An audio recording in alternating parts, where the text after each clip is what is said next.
So, as I explained at the beginning of worship, today's sermon is the start of a 6-week sermon series called Wilderness Time. And we'll be looking at comfort and doubt and lots of other stuff. But today, our focus is on learning. And I suppose I should firstly say that this sermon series is loosely adapted from the Aberdeen Preaching Annual. As I don't know, when you were a kid, did you have annuals? Like, yeah, you did. Oh, it's something to say. So when I read that, I started thinking about my children's annuals.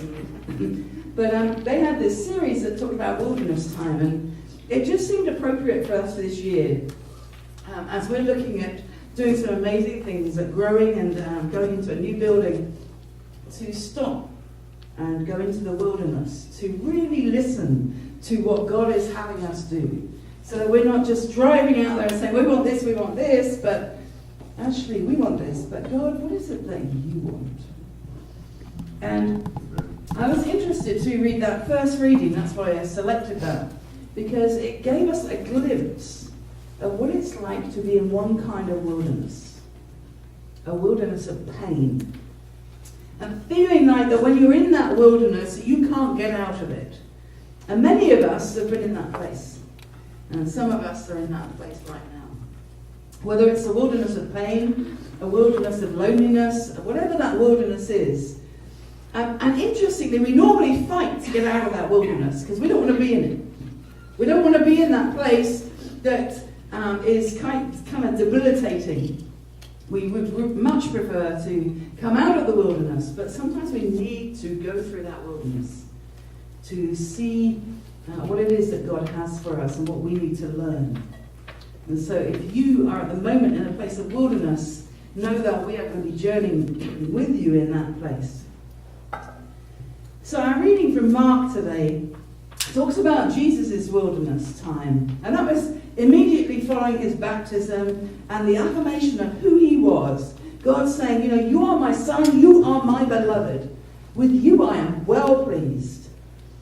And just a note here, this reading that we had today is the shortened version. If you want the longer version, then you can go on and read them.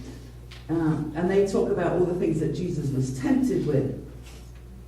But imagine this, so that you've had your baptism. Those of you who have been baptized will know that usually after your baptism you feel quite elated.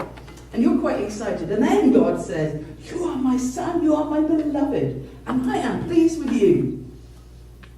And then you're sent out into the desert for 40 days. It's like, yay, you've done a good thing, now off you go. God told Jesus that he had done an amazing thing, and he was going to be amazing. But he needed to have some time out just to be sure that he could hear who God was calling him to, hear who God was calling him to be, and what God was telling him to do. And each of us needs that wilderness time sometimes. We can't actually live and love and engage in life unless we have those times. And sometimes in those times we feel we're tested to the absolute limits. That's why that metaphor of the desert is used, because we feel dry and desolate and lonely. Everything is trying, it's difficult. Sometimes it's even agonizing. And we often speak of being hungry for something or thirsty for something. And that deep longing within us when we're in that wilderness. And so this sermon series will explore this difficult spiritual territory. But this week it's about a time of learning. Now some of us are very quick learners. No, really. Some of us are very quick learners. And others of us will try things over and over again to learn them. And then part of this sermon series, they put this bit in there and it just tickled me. It's one of those email lists making the rounds a few years ago listed significant things that children have learned about life. And here are a few of them. You cannot trust dogs to watch your food for you. Don't sneeze when somebody is cutting your hair. You cannot hide a piece of broccoli in a glass of milk. Don't you get that image of a kid trying to... When your mum is mad at your dad, don't let her brush your hair.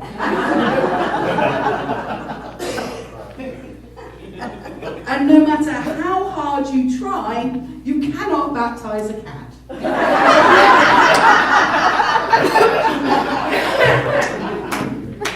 We laugh about these things, and there are situations in our lives where we learn things by mistake sometimes, or just by happenings.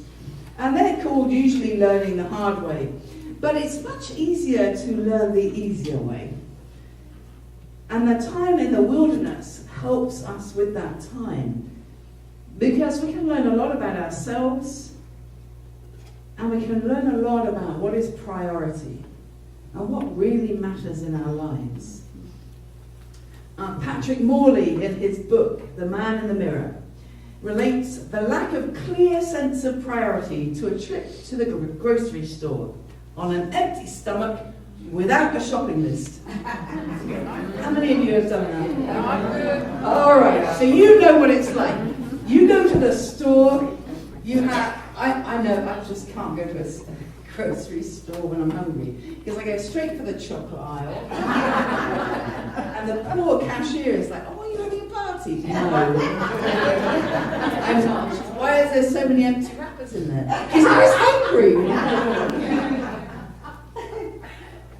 We laugh. But if we relate everything in our life spiritually to that situation, what would we change about ourselves so that we didn't go hungry when we went to the grocery store? Or when we go into a situation where we need thirst for knowledge before we enter that situation? Or not having a list, not actually having done any preparation. Some people choose to do wilderness time as like a spiritual retreat, and it's always a good thing to actually prepare oneself for that experience, because if you don't, you spend the first few days trying to get yourself into that space, by which time half of it's over. It's so important for each of us, if we are going to learn from our wilderness, if we're going to learn as individuals from our wilderness, if we're going to learn as a community, that's Trinity MCC from our wilderness, then we need to stop. And we need to prepare. See, life presents us with many, many options. A myriad of ways that we can use our resources, our time, our abilities, and our influence. But without a clear sense of what's important, we can spend half our day, half our week, half our year just wandering around. And things, I preached about this a little while ago, you may remember, important versus urgent. That if we don't prioritize and do the important stuff becomes urgent. Like if we don't service our car when it breaks down, we're mad. And whose fault is it?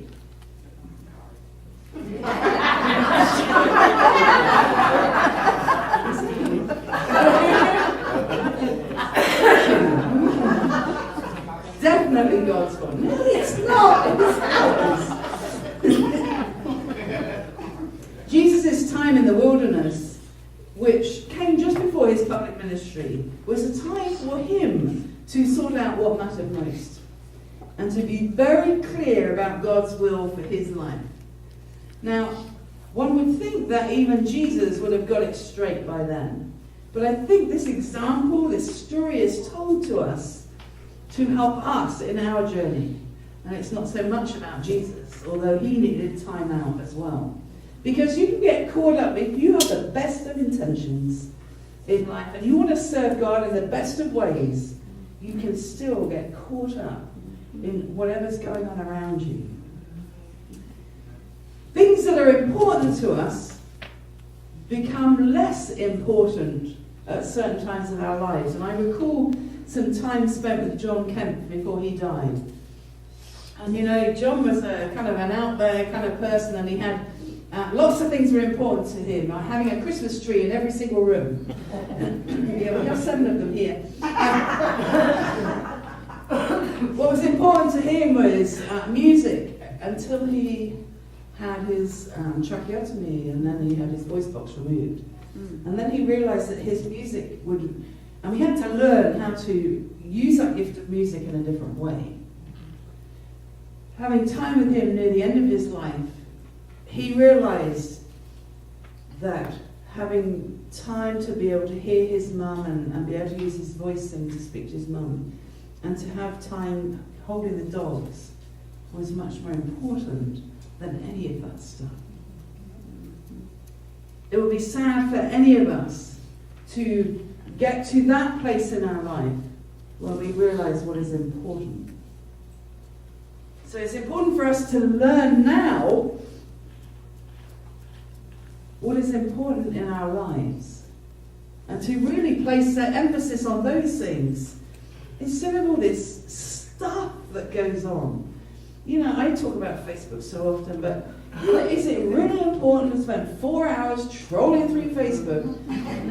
I have to tell you, for the last 6 weeks, my app, I don't know how it does it, I think it knows that I'm trying to get less time on Facebook, and it tells me every week that I've done that.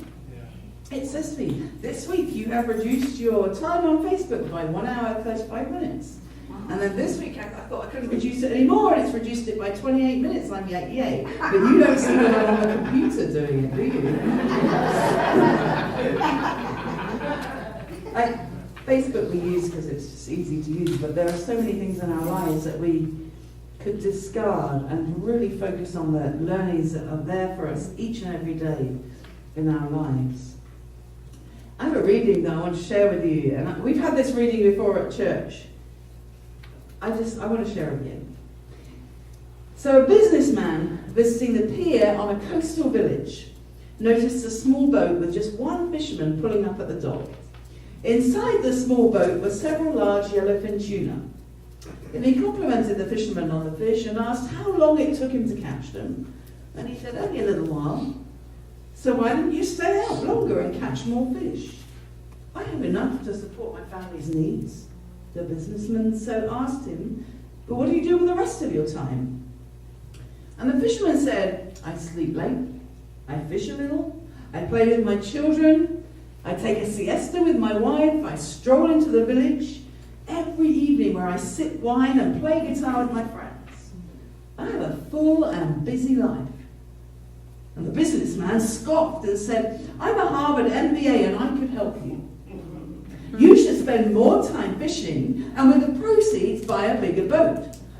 With the proceeds of the bigger boat, you could buy several boats and eventually have a whole fleet of boats. You could cut out the middleman and sell directly to the processor, eventually opening your own cannery. You would control the product, processing and distribution. You need to leave this small village and move to Mexico City, then Los Angeles, and eventually New York City, where you run your expanding enterprise. And the fisherman asked, well, how long is this all going to take? And he said, 15 to 20 years. And the fisherman said, well, what then? Well, the MBA laughed and said, well, that's the best part. When the time is right, you'd announce an initial public offering and sell your company stock to the public and become very rich. You would make millions. Millions, said the fisherman. Then what? And then the MBA said, then you would retire, move to a small coastal fishing village where you would sleep late, fish a little, play with your kids, take a siesta with your wife and stroll to the village in the evenings where you can sip wine and play guitar with your friends. What is important? Where is each of our lives heading? These are questions to be asked when we look at the wilderness. You know, if you follow the Bible, there are so many stories of wilderness. You know, there's the history of the Jews where they had 40 years of wandering in the wilderness. John the Baptist, Moses, David, Elijah. Each of these people of God spent time in the wilderness. And we, just as they do, need that time to learn what is important to us. So what lessons are you going to learn? Are you even going to allow yourself to go through a wilderness? Are you going to be stuck in a wilderness because you're afraid to let go and see what change is happening after it's finished? What barriers are there to you learning? Are you even ready to grow?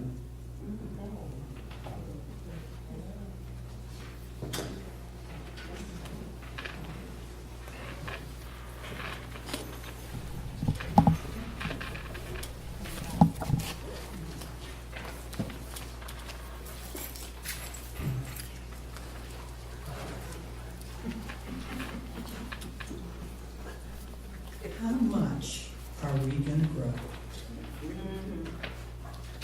How much is the church going to grow? We have an amazing opportunity to serve God here on our acreage. It's such a beautiful place, such a peaceful place for me. But it takes funds to keep this place going. It takes funds to keep Catherine going out into the community and helping people. It takes funds to pay for the lights. And that's where we come in. And our online people. Now, some of us give through our banks, and it's mailed in. Some of us give here as much as we can. Sometimes we just need to stretch one more dollar. If everyone gave one more dollar, how many people could we reach? How much more could we do? Think about that. It's time for our offering. So if you will all rise, we will sing, give thanks with a grateful heart as the ushers will.